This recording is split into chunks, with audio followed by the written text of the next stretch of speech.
A man at university didn't just bump me, he stole my hair. When I caught him, he tried to stab me. He escaped into the crowd before I could stop him. Then Captain Ford arrived. Unsettlingly, he knew about my hidden past and warned me I was in danger. I told him I couldn't hide. I have a crucial surgery tomorrow. What I didn't know was another man, Quentyn Smith, was also there trying to get my DNA.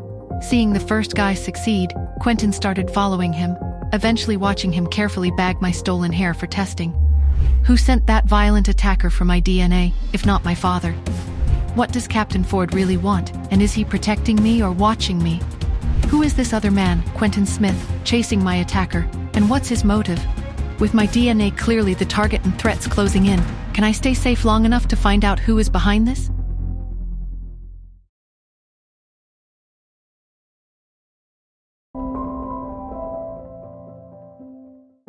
Excited, Quentyn tucked the bag containing my hair into his pocket. By the time he looked up, the clumsy imitation of a spy had vanished. Quentyn smacked his forehead, a frustrated sound echoing in the quiet alley. Joel's urgency about comparing my DNA with Ian's, it was becoming increasingly clear. He pulled out his phone and called Joel, got the samples. He gave a concise report, omitting his near miss with the other operative. Joel's voice, when he heard about the attack, held a new gravity. Protect her for now, Quentyn. Just in case she is family. Understood, Quentyn agreed, a sense of grudging protectiveness settling over him. The samples didn't get swapped, did they? Joel's suspicion was evident. No way. Quentyn was certain, his professional pride unwavering. Watched him like a hawk the whole time. Good.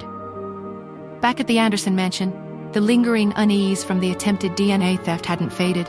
I dialed Cherry's number. Hey, sweetheart, I answered, my voice a little weary. Mommy? Cherry's voice chirped through the phone. Did you find out who sponsor Grandpa is yet? Not yet, Cherry, I replied, rubbing my temples. His messenger is like a fortress. All I've managed to figure out is that he's in New York. There was a dramatic sigh on the other end of the line. You must not have tried your best, Mommy. With your skills, there is absolutely no way you would have any problem finding answers. All right, I chuckled softly. I'm going to bed for now, kiddo. I need to be sharp for the operation tomorrow. I promise I'll look him up for you again after. Okie dokie. Cherry's voice brightened instantly. You're the best. Cherry loves you. I closed my eyes, the familiar flattery washing over me. Sleep was paramount. The operation tomorrow demanded all my focus. The New York hospital, Director Shaw's domain, buzzed with the quiet efficiency of a major medical center. I reached the sterile zone, finding Michael and the others already gowned and waiting. Lisa stood at the back, her eyes wide and bright with a nervous anticipation.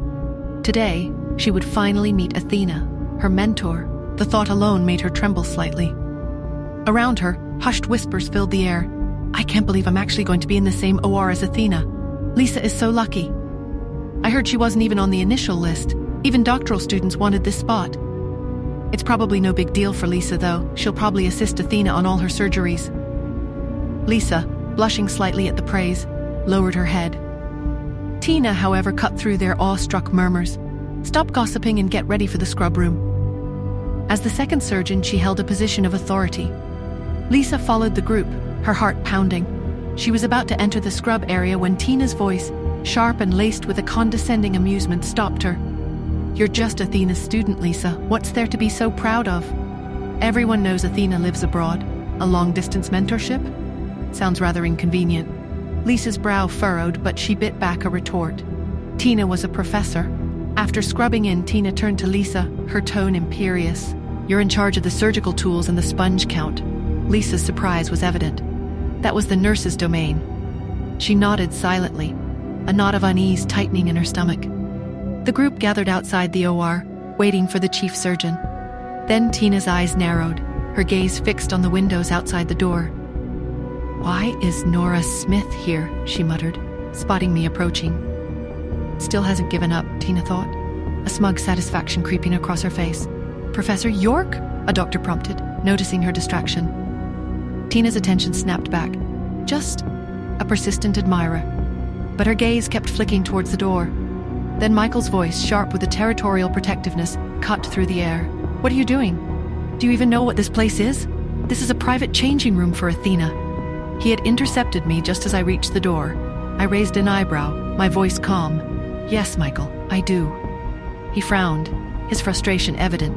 Then why are you still going in? You could distract Athena and ruin the operation. Look, I know you want to meet her, but this is inappropriate. Before he could continue his misguided lecture, I withdrew my arm, a hint of amusement touching my lips. How am I supposed to operate if I don't change, Michael? Michael's eyes widened, his jaw dropping. What did you just say? A stunned silence fell over the small group. Lisa's nervous anticipation morphed into utter disbelief, her wide eyes now fixed on me.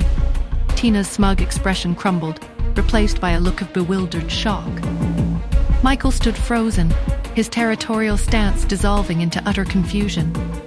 The persistent admirer at the door wasn't just an admirer. Will everyone finally know my alternate identity? Will it change anything in my life? How will Michael and Tina behave now that they are finding out? Hi, Nora here. If you are wondering what happens next, then download the Pocket FM app and listen to the exciting episodes of Saving Nora Now with the link in the description.